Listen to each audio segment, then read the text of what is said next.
Welcome to the how-to video for Google Drive designed for students. So when you are using your Google account, you can find Google Drive from the 9.Google Apps drop-down menu, and it's right here, Drive. Drive is kind of like an online binder, if you will. It's where you can keep documents and presentations, and you can access them from any computer as long as you log into your account.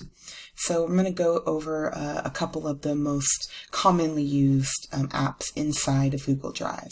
So over here there's a button that says New with the colorful plus sign, and when you click that, there are many options. You can create folders to organize your stuff. You can upload files, maybe if you've already made PowerPoints or Word documents and you want to keep them all in the same place, you can upload them here. But one of the first programs that you're probably going to use in Google Drive would be Google Docs. So to create a new one, I'm going to click on Google Docs, and an untitled new document is going to appear. The first recommendation I would have is to right away rename whatever it is that you're working on. I'll put document number 1. And from here you can start typing about whatever it is that you're making the document about. Just like a regular Word document, all of the different edits that you can make are along the top here. There's font, size, bold, underline, color, alignment, numbered list, bullet points, everything that a normal word processor has. The great thing about Google Docs is that as long as you are signed in and logged into the internet, every single thing you do on here will be automatically saved. So notice as I continue to type, the word up here changes to saving, ... And once I stop working and give it a second, all of a sudden it will tell me that all of the changes that I have made are saved in my Google Drive. I don't have to remember to press save when I'm done working.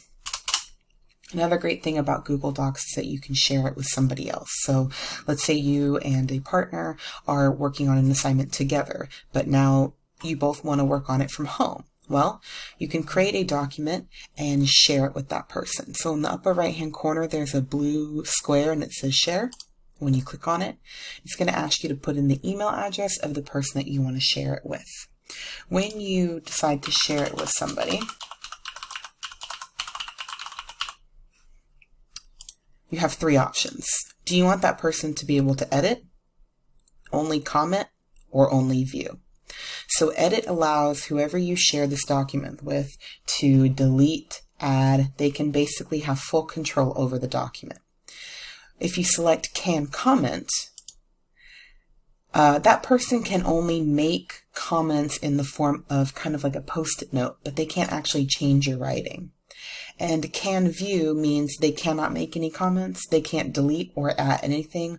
All they can do is see what you've done. So you need to make sure you pick the right option here depending on why you are sharing it. This is also a great way to share your work with your teacher. That way they can see your progress and they can edit or make comments as you work.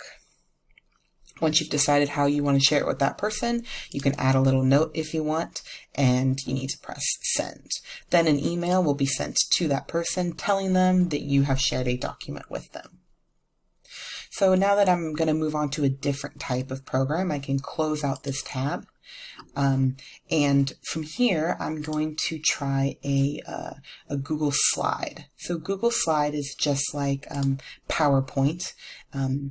And it's basically a application that you can use to make presentations, and there are all sorts of ways to add text and images and colors. You can even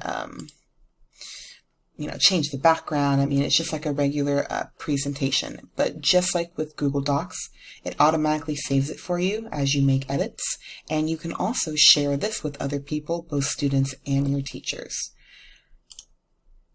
The second application or program that you may use is Google Drawing.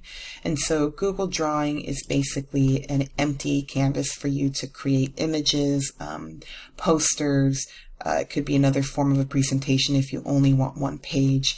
And this has a lot more choices for shapes, and your creativity can be taken to a next step here. But same thing, it automatically saves it as you make edits, and you can also share this with other people. Now, if you notice, I have my document that I made earlier is saved here in my files. And as long as I log into this account, I can always access this document. If somebody else shares an item with you, you can go to the folder here that's called Shared With Me, and anything that was shared with you could be found right here. If you accidentally delete something, just like in an email, there is a trash option that you could click and pull it back into your My Drive. Hopefully that helps a little bit. If you have any questions, please let me know.